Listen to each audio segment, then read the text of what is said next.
नमस्कार, news India 85 पे मैं हूं निगम जी और मैं इस समय खड़ा हूं चार फाटक पे। ये गोरखपुर शहर है और ये एरिया है चार फाटक। और मेरे पीछे आप देख सकते हैं कि चार फाटक का ये जो है रेलवे कैमरामैन जरा तस्वीरें दिखाइए। ये रेलवे का रेलवे लाइन है और ये पाउस एरिया है जहाँ पे लोग बहुत सारे लोग रहते हैं। जरा कैमरामैन इधर भी तस्वीरें दिखाइए चारों तरफ। और उस रेलवे लाइन के किनारे लोगों की बस्तियाँ हैं, लोग रहते हैं। पूरा होता है, दिन में भी वही ध्वनि प्रदूषण होता रहता है। क्या चाहते हैं आप, मतलब इससे निजात पाने के लिए क्या चाहते हैं, क्या कहना ये चाहते हैं यहाँ से इसको हटा दिया जाए, दूर जी उधर आके बढ़ा दिया जाए। देखिए ये हमारे साथ एक और शख्स जुड़ गए हैं, मैं इनसे भी बात करूंगा। क्या नाम है सर आपका? अजय बरनवाल नाम है भैया। अजय बरनवाल जी, आप यहीं रहते हैं? जी, हमारा ये चार फाटक पे आवास है मेरा। क्या ये समस्याएं कितने दिनों से बनी हुई हैं, बताइए। जी करीब 2 से 2.5 साल हो गया सर। और 2-2 घंटा 4-4 घंटा ये रेलवे के स्टाफ जो हैं उनकी मर्जी के ऊपर है। कभी 2 घंटे, कभी 4 घंटे, 6 घंटे लगातार चलाते हैं। खुद तो ये उसके अंदर बैठ जाते हैं एसी के अंदर। बाकी जो आम जनता है वो धुएं से, इसकी आवाज़ से परेशान हो रही है। मतलब उसमें से धुआं भी निकलता है, तेज आवाज़ भी होता है। बिल्कुल सर, अगर आपको मैं कहूं कि अगर ये जब स्टार्ट हो जाए और इसके पास खड़े हो जाइए तो आप 5 मिनट नहीं इसके पास खड़े हो सकते हैं। और आम जनता आप देख रहे हैं कि इसके सामने 2-2 घंटा 4-4 घंटा उसकी मजबूरी है। उनका दुकान है, उनका आवाज़ से तो जाए कहाँ। लेकिन रेलवे के अधिकारियों के इसके ऊपर कोई भी कान पे जूं तक नहीं रेंग रही है सर। बच्चों को भी तकलीफें होती होंगी? बिल्कुल सर, छोटे छोटे बच्चे बीमार हो रहे हैं, उनको खांसी जुकाम और इस तरह से सीने के अंदर धुआं जम सा जा रहा है। फेफड़े के मरीज हो गए यहाँ पे, बुजुर्ग लोग जो है बहुत ज़्यादा परेशान है सर। दोस्तों, जिस पर्यावरण का डंका पीटा जा रहा है पूरे देश में, ये गोरखपुर सीएम सिटी है, योगी जी का ये शहर है। और गोरखपुर में पर्यावरण की पूरी तरह से धज्जियां उड़ाई जा रही है और यहाँ लोग परेशान हैं, लेकिन इनका सुनने वाला कोई नहीं है। और ये महज बहुत सालों से चल रहा है ये समस्या। रेलवे ट्रैक पे इंजन को खड़ा कर दिया जाता है और उसको चालू करके खूब तेज जनरेटर चलता है और उसमें से धुआं निकलता है, जिसकी वजह से यहाँ के जो नज़दीक के आम लोग हैं उनको परेशानी और दिक्कतें हो रही हैं। मेरे साथ एक और शख्स जुड़ गए हैं यहाँ से चार फाटक से। क्या नाम है सर आपका? सर हमारा नाम संदीप है और हम यहीं के निवासी हैं। जैसे जनरेटर यहाँ पे लगा के, इस जनरेटर का ये इनका कहना है कि टेस्टिंग करते हैं। और जहाँ तक मुझे जानकारी है कि पूरे विश्व का पहला ये प्लेटफॉर्म है, सबसे बड़ा प्लेटफॉर्म। तो रेलवे के पास बहुत सारी ज़मीनें हैं, अगर ये चाहें तो इस डीजी सेट को कहीं भी ले जा सकते हैं।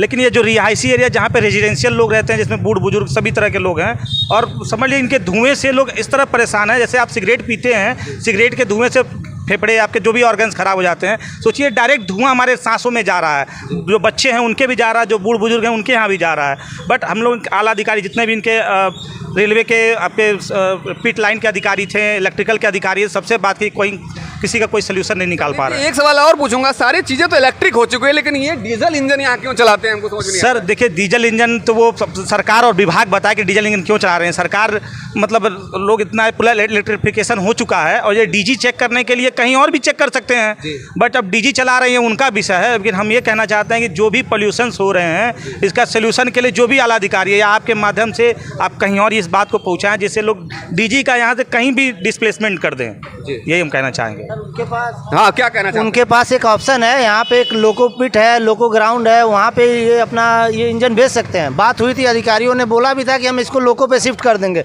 लेकिन फिर वो कुछ दिन तक ऐसा चला, 1 हफ्ते के बाद फिर वही हालत शुरू हो गया इनका। फिर 4-4 घंटा 6-6 घंटा इसी तरह से लोगों के घरों में, फेफड़ों में ये धुआं भरने का काम शुरू कर दिया। मैं यहाँ से जो जीएम है सौम्या माथुर जी, मैं उनसे और यहाँ के जो आला अधिकारी है उनसे कहूँगा कि आएँ और 5 मिनट यहाँ खड़ा होकर दिखाएं।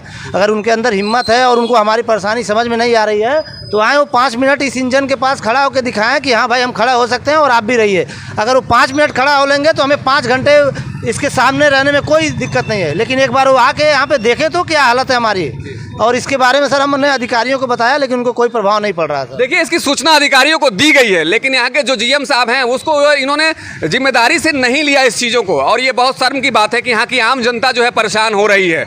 और इसे यहाँ पे रेलवे का ट्रेन के इंजन को जो है यहाँ ला के खड़ा कर दिया जा रहा है और उसकी इंजन को चालू करके खूब ढेर सारे साउंड और उसमें से धुआं जो है निकल रहा है। और लोग परेशान हैं, लेकिन लोग जाएं तो जाएं कहाँ, लोग करें तो करें क्या।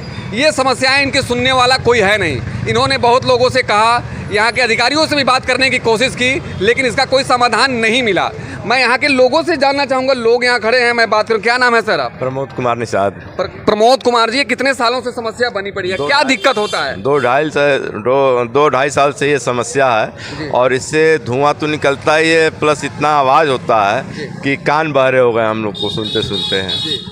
और इसको कई बार शिकायत किया भी गया, लेकिन इसको समस्या से निदान नहीं हुआ इसका। मतलब रात में भी ये लोग चलता रहता है? हाँ, रात में दिन में कभी भी शुरू हो जाता है ये। ठीक है, इसमें जो है यहाँ के आला अधिकारियों को एक्शन लेना चाहिए, लेकिन अभी तक इसका कोई सलूशन नहीं निकल पाया है। ये समस्या, आप यहीं रहते हैं? हाँ, मेरा भी यही आवास है सर। तो मैं काफ़ी दिनों से, ये 2-2.5 साल से लगभग हम लोग बहुत परेशान हैं। हम लोग जाते हैं, एप्लीकेशन भी ले जा दिए हैं, फिर भी उसके ऊपर कोई कार्रवाई नहीं हुआ है। ठीक है, हमारे यहाँ बच्चे हैं, छोटे छोटे बच्चे हैं, उनका भी तबीयत हमेशा ख़राब होता रहता है।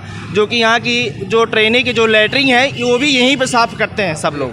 यहीं पे साफ़ करना, उसका जो महक है, हम लोग उससे परेशान हो गए हैं, इतना हम लोग परेशान हो गए हैं कि आला अधिकारियों से हम लोग बहुत बात किए हैं, पर इसका कोई कार्रवाई नहीं किया जा रहा है। ये आपके माध्यम से सर जो है इसका सोल्यूशन निकाले सर, कि रोलिया जीएम के जो मेम साहब हैं वो आए यहाँ पे देखें कि यहाँ पे कितने लोग हैं, पब्लिक कितने लोग हैं। दुकान देखिए इतना लोग, दुकान सारे लोग खोल के बैठे हुए हैं, इतना आवाज़ होता है, इस जनरेटर से धुआं निकलता है, सारे लोग दुकानदारी नहीं कर पाते। वो देखिए बुजुर्ग जो बैठे हैं वो खुद कह रहे हैं कि हम अपने कस्टमर से सही बात नहीं कर पाते, इस तरह के इसका आवाज़ रहता है।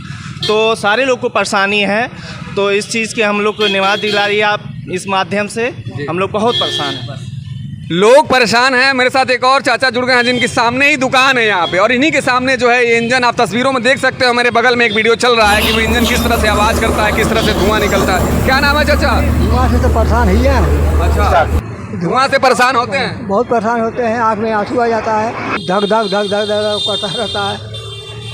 क्या कहना चाहते हैं मंत्री जी? और ये यहाँ पे जो है पॉल्यूशन भी है, जो वहाँ बता रहे हैं लोग कि कूड़े और शौचालय की टंकियाँ भी यही लोग साफ़ कर देते हैं, जिसकी वजह से जो है यहाँ पूरी तरह से स्मेल आती रहती है, गंदगी फैली हुई है, जिससे बीमारियों का भी प्रकोप बढ़ रहा है यहाँ पे। लेकिन ये सुन के पॉल्यूशन का चेकअप करती है, आम जनता के पॉल्यूशन का ध्यान रखती है, सड़कों पे चालान काटती है, उस तरह से कम उनके ऊपर भी ये चीज़ें लागू होनी चाहिए।